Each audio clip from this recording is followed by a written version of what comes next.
Hello, എല്ലാവർക്കും ജ്യോതിസ് കിച്ചണിലേക്ക് സ്വാഗതം. ഇന്ന് നല്ല അടിപൊളി ഒരു സ്നാക്കായിട്ടാണ് കേട്ടോ വന്നിരിക്കുന്നത്. നല്ല ടേസ്റ്റാണ്. അതുപോലെ തന്നെ ഉരുളക്കിഴങ്ങ് ഫില്ലിങ്ങൊക്കെ വെച്ചിട്ട് നല്ല ടേസ്റ്റായിട്ടുള്ള ഒരു സ്നാക്കിൻ്റെ റെസിപ്പിയാണ് കേട്ടോ. അപ്പോൾ ഇതെങ്ങനെയാണ് ഉണ്ടാക്കാൻ നമുക്ക് നോക്കാം. ആദ്യം തന്നെ നമുക്ക് ഉരുളക്കിഴങ്ങ് വേവിച്ചെടുക്കാം കേട്ടോ. അതിന് കുക്കറിലേക്ക് ഒരു നല്ല വലിയ ഉരുളക്കിഴങ്ങാണെന്നുണ്ടെങ്കിൽ 2 ചേർത്താൽ മതി. ഞാൻ 3 എടുത്തിട്ടുണ്ട്. ഒന്ന് ചെറുതാണ് കേട്ടോ, അപ്പോൾ 2 മതിയാവും. അപ്പോൾ ഇതിലേക്ക് ആവശ്യത്തിനുള്ള വെള്ളം ഒഴിച്ചതിന് ശേഷം നമുക്ക് വേവിച്ചെടുക്കാം കേട്ടോ. നല്ലോണം വേവണം, മുറിക്കാതെ ഇടുന്നത് കൊണ്ട് തന്നെ നല്ലോണം വേവണം കേട്ടോ. മുറിച്ചിടുന്നതുകൊണ്ട് കുഴപ്പമില്ല, പക്ഷേ വെള്ളം കയറും ഉരുളക്കിഴങ്ങിൽ. അപ്പോൾ അത് വേവിച്ചെടുക്കാം. ഇനി ഒരു പാത്രത്തിലേക്ക് ഞാൻ മൈദ എടുത്തിട്ടുണ്ട്. 1 കപ്പ് മൈദയാണ് എടുത്തിരിക്കുന്നത്. ആവശ്യത്തിന് ഉപ്പിട്ട് കൊടുക്കുക കേട്ടോ. മൈദയ്ക്ക് പകരം ഇനി ഗോതമ്പ് പൊടി വേണമെന്നുണ്ടെങ്കിൽ അത് ഉപയോഗിക്കാം. കുറച്ച് ജീരകം കൂടി ചേർത്തിട്ടുണ്ട്. അതുപോലെ തന്നെ ഒരു 2 ടേബിൾ സ്പൂൺ ഓയിൽ ഒഴിച്ചു കൊടുത്തിട്ടുണ്ട് കേട്ടോ. ഓയിലാണ് എടുത്തിരിക്കുന്നത്. വെളിച്ചെണ്ണ വേണ്ടവർക്ക് അതെടുക്കാം. ഇനി ഇത് നല്ലോണം മിക്സ് ചെയ്തെടുക്കണം. ഈ ഓയിൽ എല്ലാ ഭാഗത്തും എത്തണം കേട്ടോ. അപ്പോൾ ഇങ്ങനെ നമ്മൾ നല്ലോണം കൈ വെച്ചിട്ട് ഇങ്ങനെ ആക്കുകയാണെന്നുണ്ടെങ്കിൽ ഓയിൽ കട്ട പിടിക്കാതെ എല്ലാ മൈദയിലും എത്തിയിട്ട് ഇത് എന്തിനാണ് ചേർക്കണമെന്ന് വെച്ചിട്ടുണ്ടെങ്കിൽ നമ്മൾ ഫ്രൈ ചെയ്തെടുക്കുമ്പോൾ ക്രിസ്പി ആയിട്ട് വരാൻ വേണ്ടിയിട്ടാണ് കേട്ടോ ഇങ്ങനെ ചേർക്കണത്. കണ്ടോ, അങ്ങനെ പിടിച്ച് കഴിഞ്ഞാൽ ഇതുപോലെ ആവണം. അപ്പോൾ ആ ഒരു രീതിയിൽ നമുക്ക് നല്ലോണം മിക്സ് ചെയ്തെടുക്കാം. അങ്ങനെ എടുത്തതിന് ശേഷം നമുക്കിതിലേക്ക് ആവശ്യത്തിനുള്ള വെള്ളം ഒഴിച്ചിട്ട് കുഴച്ചെടുക്കുക കേട്ടോ. സാധാരണ വെള്ളമാണ്, ചുടുവെള്ളമൊന്നുമല്ല. അത് ഒഴിച്ചതിന് ശേഷം നമുക്ക് നല്ലോണം കുഴച്ചെടുക്കുക. കുറച്ച് നേരം തന്നെ കുഴച്ചെടുക്കുക. നല്ല സോഫ്റ്റായിട്ട് വരണം കേട്ടോ. ഇനി ഇതൊരു അരമണിക്കൂറൊക്കെ നമുക്ക് മാറ്റി വയ്ക്കാം. അപ്പോൾ എന്താണെന്ന് വെച്ചിട്ടുണ്ടെങ്കിൽ കുറച്ചും കൂടി നല്ല സോഫ്റ്റായിട്ട് കിട്ടും കേട്ടോ. അപ്പോൾ അത് അടച്ചിട്ട് മാറ്റി വയ്ക്കുക, ഡ്രൈ ആവരുത്. ഇനിയിപ്പോൾ ഇത് ഉരുളക്കിഴങ്ങ് വെന്തിട്ടുണ്ട്. ഇനി ഇതിൻ്റെ തൊലി കളഞ്ഞിട്ട് നമുക്ക് നല്ലോണം ഉടച്ചെടുക്കാം. കട്ടയില്ലാതെ തന്നെ ഉടച്ചെടുക്കാം കേട്ടോ. കാരണം നമ്മളിത് ഫില്ലിംഗ് ആയിട്ട് വെക്കാനാണ്. അപ്പോൾ പരത്തുമ്പോൾ നമുക്ക് ഇങ്ങനെ കട്ടകളുണ്ടെങ്കിൽ ബുദ്ധിമുട്ടാവും കേട്ടോ. അപ്പോൾ ഇനി ഇതിലേക്ക് മഞ്ഞൾപ്പൊടി ചേർത്ത് കൊടുത്തിട്ടുണ്ട്. എരിവിന് ആവശ്യമായിട്ടുള്ള മുളക് പൊടി ചേർത്ത് കൊടുക്കാം. നമുക്ക് പച്ചമുളക് വേണമെന്നുണ്ടെങ്കിൽ ചേർക്കാം, ഞാൻ ചേർത്തിട്ടില്ല. ആവശ്യത്തിനുള്ള ഉപ്പ് ചേർത്ത് കൊടുക്കാം. അതേപോലെ ഞാൻ ചാറ്റ് മസാലയാണ് ചേർക്കുന്നത് കേട്ടോ. ഒരു ടീസ്പൂണൊക്കെ ചാറ്റ് മസാല ചേർത്തിട്ടുണ്ട്. അത് ഇഷ്ടമാണെന്നുണ്ടെങ്കിൽ കുറച്ചും കൂടി കൂടുതൽ ചേർക്കാം. ഗരം മസാല വേണ്ടവർക്ക് അതും ചേർക്കാം കേട്ടോ. ഞാൻ ചാറ്റ് മസാല മാത്രമാണ് ചേർത്തിരിക്കുന്നത്. ഇനി സവോള പൊടിയായി അരിഞ്ഞിട്ട് ചേർത്ത് കൊടുത്തിട്ടുണ്ട്. അതുപോലെ തന്നെ മല്ലിയിലയും ചേർത്ത് കൊടുത്തിട്ടുണ്ട് കേട്ടോ. ഇത് നമുക്ക് നല്ലോണം ഒന്ന് മിക്സ് ചെയ്ത് എടുക്കാം. അപ്പോൾ ഇത് നല്ലോണം മിക്സ് ചെയ്തെടുത്തിട്ടുണ്ട് കേട്ടോ. ഈ മസാലയൊക്കെ മുളകൊക്കെ നമ്മൾ നോക്കിയിട്ട് നമ്മുടെ എരിവിനനുസരിച്ചിട്ട് ചേർത്ത് കൊടുക്കണം. ഇപ്പോൾ ചെറിയൊരു രീതിയിൽ ഈ ഉരുളക്കിഴങ്ങ് ഇങ്ങനെ നമ്മൾ ഉടച്ച് കഴിഞ്ഞപ്പോൾ ഒരു ചെറിയൊരു വെള്ളത്തിൻ്റെ ഒരു ഇതുപോലെ ഉണ്ട്.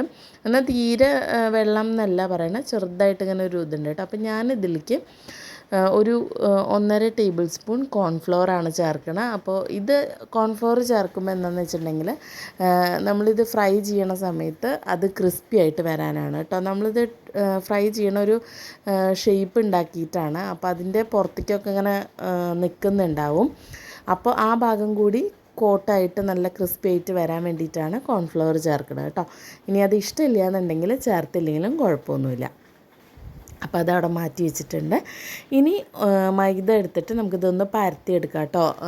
എനിക്ക് ഈ ഒരു അളവിന് 3 ബോളാണ് കിട്ടിയത്. അപ്പോൾ കൂടുതൽ വേണമെന്നുള്ളവർക്ക് കൂടുതൽ ചേർക്കാം കേട്ടോ. അപ്പോൾ മൈദ ഒന്ന് തൂവി കൊടുത്തിട്ട് നമുക്കിത് നല്ലോണം പരത്തിയെടുക്കണം. കനമില്ലാതെ നല്ല നൈസായിട്ട് തന്നെ പരത്തിയെടുക്കണം കേട്ടോ. ആദ്യം നമുക്ക് 2 പരത്തിയെടുത്തിട്ട് അതിൻ്റെ ഉള്ളിൽ ഫില്ലിംഗ് ആയിട്ടാണ് ഉരുളക്കിഴങ്ങ് കൊടുക്കണം. അപ്പോൾ ഇത് കണ്ടോ, നല്ല നൈസായിട്ട് പരത്തിയെടുത്തിട്ടുണ്ട്. ഈ ഒരു തിക്നെസ്സിലാണ് കേട്ടോ. ഇനിയും കനം കുറയ്ക്കാൻ പറ്റുന്നുണ്ടെങ്കിൽ കനം കുറച്ചോളൂ, അത്രയും നല്ലതാണ്. അപ്പോൾ അത് മാറ്റി വെച്ചിട്ട് നമുക്കിനി അടുത്തതും കൂടി അതുപോലെ തന്നെ പരത്തിയെടുക്കാം. ജീരകം കടിക്കണ സമയത്ത് നല്ല ടേസ്റ്റാണ് കേട്ടോ. അതുകൊണ്ടാണ് ജീരകം ചേർത്തിട്ടുള്ളത്.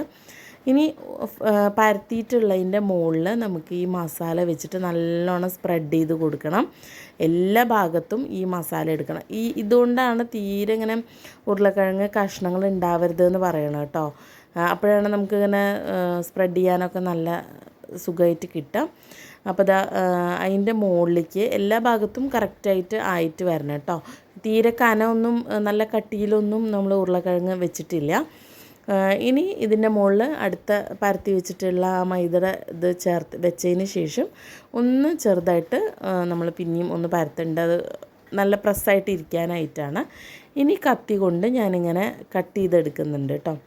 ഇതേ രീതിയിൽ തന്നെ ചെയ്യണമെന്നില്ല, നമുക്ക് ഡിഫറെൻ്റായിട്ട് നമുക്ക് ചെയ്യാം. ഞാനൊരു 3 വിധത്തിലാണ് ഈ ഒരു സ്നാക്ക് റെഡിയാക്കി എടുത്തിട്ടുള്ളത്. അപ്പോൾ ഇത് ഇങ്ങനെ കട്ട് ചെയ്ത് നമുക്ക് മുഴുവനായിട്ടും കട്ട് ചെയ്തെടുക്കാം. ഇനി ഓരോന്ന് എടുത്തിട്ട് നമുക്കിതിനെ റോൾ ചെയ്ത് കൊടുക്കണം. റോൾ ചെയ്യാന്ന് പറഞ്ഞു കഴിഞ്ഞിട്ടുണ്ടെങ്കിൽ ഒന്ന് ട്വിസ്റ്റ് ചെയ്തിട്ട് നമ്മൾ നമ്മുടെ പൊറോട്ടയ്ക്കൊക്കെ ചുരുട്ടില്ലേ അതുപോലെ തിരിച്ചെടുക്കണം കേട്ടോ. അങ്ങനെയാണ് ഒരെണ്ണം ഞാൻ ചെയ്തിട്ടുള്ളത്. കണ്ടോ, ഇതേ രീതിയിലാണ് ഒരെണ്ണം ചെയ്തിട്ടുള്ളത്. നമ്മൾ ഈ ഉരുളക്കിഴങ്ങിൻ്റെ ഫില്ലിങ് പുറത്തേക്ക് കാണുന്നുണ്ട്, കണ്ടോ. ഇത് അങ്ങനെ കരിയാതെ ക്രിസ്പി ആയിട്ട് കിട്ടാനാണ് കോൺഫ്ലവർ ചേർത്തിട്ടുള്ളത്.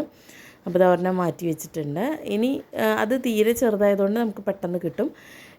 ഇത് കുറച്ച് വലുതാണ്. അപ്പോൾ നമ്മൾ ഈ ട്വിസ്റ്റ് ചെയ്യുമ്പോൾ എന്താ പ്രശ്നം എന്ന് വെച്ചിട്ടുണ്ടെങ്കിൽ മൈദ നല്ലോണം വലിഞ്ഞു വരും കേട്ടോ. അപ്പോൾ അത് നോക്കിയിട്ട് വേണം നമ്മൾ ചെയ്യാനായിട്ട്. വലിയ പീസൊക്കെ ആണെന്നുണ്ടെങ്കിൽ നമ്മൾ പ്ലേറ്റിലോ അല്ലാന്നുണ്ടെങ്കിൽ ഈ ചപ്പാത്തി പലകയിൽ തന്നെ വെച്ചിട്ട് ചെയ്യുകയാണ് കുറച്ചും കൂടി നല്ലത് കേട്ടോ. അല്ലാന്നുണ്ടെങ്കിൽ അത് പെട്ടെന്ന് പൊട്ടി വരും. 2 ഭാഗത്തു നിന്ന് നമ്മളിങ്ങനെ വലിക്കണതനുസരിച്ചിട്ട് പൊട്ടി വരും. ഇപ്പോൾ ഇതാ കണ്ടോ, നല്ലോണം ട്വിസ്റ്റ് ചെയ്യുകയാണെന്നുണ്ടെങ്കിൽ കാണാൻ നല്ല ഭംഗിയാണ് കേട്ടോ. ഇതുകൊണ്ട് ടേസ്റ്റിനൊന്നും പ്രത്യേകിച്ച് വ്യത്യാസമൊന്നുമില്ല, പക്ഷെ കാണാൻ നല്ല ഭംഗിയായിരിക്കും. നമ്മളൊരു ആരെങ്കിലുമൊക്കെ ഗസ്റ്റൊക്കെ വരുന്ന സമയത്ത് ഒരു വെറൈറ്റി ആയിട്ട് നമുക്ക് കൊടുക്കാൻ പറ്റണ മാതിരിയുള്ള ഒരു മെത്തേഡാണ് ഇത് കേട്ടോ. അടുത്തതെന്ന് പറഞ്ഞു കഴിഞ്ഞിട്ടുണ്ടെങ്കിൽ ഇത് റോൾ ചെയ്തിട്ട് എടുത്തിട്ട് ഉണ്ടാക്കുന്നതാണ്. ഇത് ആദ്യം ചെറിയൊരു ബൂരിക്കൊക്കെ നമ്മൾ കുഴയ്ക്കുന്ന വലുപ്പത്തിൽ കുഴച്ചെടുക്കുക. ഇത് കുറച്ച് പാടാണ്, നമ്മളിങ്ങനെ ഓരോന്നും പരത്തിയെടുക്കണ്ട. അപ്പോൾ ഒരു ബൂരിക്കൊക്കെ പരത്തുന്ന പാകത്തിൽ പരത്തിയിട്ട് നമ്മൾ ഈ മസാല ഫില്ല് ചെയ്ത് കൊടുത്തിട്ടുണ്ട്. എന്നിട്ട് കത്തി വെച്ചിട്ട് ഞാൻ വെറുതെ ഒന്നിങ്ങനെ വരച്ച് കൊടുക്കുകയാണ്. അത് ഫുള്ളായിട്ട് അങ്ങനെ വരച്ച് കൊടുക്കുക. താഴെ കട്ട് ചെയ്യണില്ല, മുകളിൽ മാത്രം അങ്ങനെ വെറുതെ ഒന്ന് അങ്ങനെ കട്ട് ചെയ്ത് കൊടുത്തിട്ടുണ്ട്. എന്നിട്ട് നമ്മൾ റോൾ ചെയ്യുക. അപ്പോൾ എന്താണെന്ന് വെച്ചിട്ടുണ്ടെങ്കിൽ ഈ കട്ട് ചെയ്തിട്ടുള്ള ഭാഗം അതിലിങ്ങനെ ഒരു നെറ്റ് പോലെ ഇങ്ങനെ വരും. നല്ല രസമാണ് അത് കാണാനായിട്ട് കേട്ടോ. കുറച്ചും കൂടി വലുതൊക്കെ ആണെങ്കിൽ ഒന്നും കൂടി നല്ല ഭംഗിയാണ് കാണാൻ. ഇതിപ്പോൾ വേറൊരു രീതിയിൽ ഇങ്ങനെ ചെയ്ത് കൊടുക്കാം. സൈഡിലൊക്കെ വേണമെന്നുണ്ടെങ്കിൽ നമുക്കൊന്നിങ്ങനെ ഒട്ടിച്ച് കൊടുക്കാം കേട്ടോ. ഇത് വേറൊരു രീതി. ഇത് നമ്മൾ ഒന്ന് മൈദയൊന്നും വെച്ച് ഒട്ടിക്കണമൊന്നുമില്ല കേട്ടോ, അല്ലാതെ തന്നെ അത് ഒട്ടി ഇരുന്നോളും. ഇനി എണ്ണ ചൂടായതിന് ശേഷം നമുക്ക് ഓരോന്നായിട്ട് ഇട്ടിട്ട് ഫ്രൈ ചെയ്തെടുക്കാം. ഫ്രൈ ചെയ്യുമ്പോഴാണ് അത് കുറച്ചും കൂടി ഭംഗിയായിട്ട് വരിക കേട്ടോ. ആ ഉരുളക്കിഴങ്ങ് നല്ല ഒരു റെഡ് ഓറഞ്ച് ആ ഒരു എന്താ പറയുക കളറിലായിട്ട് ആ ഉരുളക്കിഴങ്ങ് വരും. അപ്പോൾ കുറച്ചും കൂടി കാണാൻ നല്ല ഭംഗിയാണ്. അതുപോലെ തന്നെ ഇത് ചൂടോട് കൂടി കഴിക്കണം കേട്ടോ. അപ്പോഴാണ് നല്ല ക്രിസ്പി ആയിട്ട് നല്ല ടേസ്റ്റ് ആയിട്ട് ഇരിക്കാം. ചൂടാറി കഴിഞ്ഞ് കഴിഞ്ഞാൽ സോഫ്റ്റായിട്ട് മാറും. അപ്പോൾ കഴിക്കുമ്പോൾ നമ്മൾ ചൂടായിട്ട് തന്നെ കഴിക്കാം. ഇപ്പോൾ അതേപോലെ ഒരു മീഡിയം ഫ്ലെയിമിലിട്ടിട്ട് ഫ്രൈ ചെയ്യാം കേട്ടോ. അല്ലാന്നുണ്ടെങ്കിൽ ആ ഉരുളക്കിഴങ്ങിൻ്റെ ആ ഒരു ഭാഗമൊക്കെ പെട്ടെന്ന് കരിയാനുള്ള ചാൻസ് ഉണ്ട്. അപ്പോൾ ഇതാ ഫസ്റ്റത്തെ ഇട്ടത് ആയിട്ടുണ്ട്. അപ്പോൾ അത് നമുക്ക് ഫ്രൈ ചെയ്തെടുക്കാം കേട്ടോ. നമുക്കെടുക്കാം. അടുത്തത് ഈ ഒരു രീതി, ഈ നമ്മൾ റോൾ ചെയ്തിട്ടിട്ടുള്ളത് ഇങ്ങനെയാണ് വരിക കേട്ടോ. അത് നമ്മളിങ്ങനെ പല ഷേപ്പിലിടാമെന്ന് മാത്രം. പിന്നെ നമ്മൾ ചപ്പാത്തി പോലെ പരത്തിയിട്ട് അതിൻ്റെ ഉള്ളിൽ ഫില്ലിങ് വെച്ചിട്ട് റോൾ ചെയ്തെടുത്തിട്ട് കട്ട് ചെയ്തിട്ടുള്ളതാണ് ഈ ഒരു രീതി എന്ന് പറയുന്നത് കേട്ടോ. അതെങ്ങനെ വേണമെങ്കിലും ഉണ്ടാക്കിയെടുക്കാം, അതൊക്കെ നമ്മുടെ ഇഷ്ടമാണ്. അപ്പോൾ ഇതെല്ലാവരും ട്രൈ ചെയ്ത് നോക്കുക. നല്ല ടേസ്റ്റ് ആയിട്ടുള്ള ഒരു സ്നാക്കാണ് കേട്ടോ. കുട്ടികൾ സ്കൂളിൽ നിന്നൊക്കെ വരുമ്പോൾ നമുക്ക് ഉണ്ടാക്കി കൊടുക്കാൻ പറ്റിയിട്ടുള്ളൊരു സ്നാക്കാണ്. അപ്പോൾ ഇതെല്ലാവരും ട്രൈ ചെയ്ത് നോക്കുക. പുതിയ നല്ല വീഡിയോസും റെസിപ്പീസൊക്കെ ആയിട്ട് വീണ്ടും വരാം കേട്ടോ. അതുവരേക്കും ബൈ ബൈ.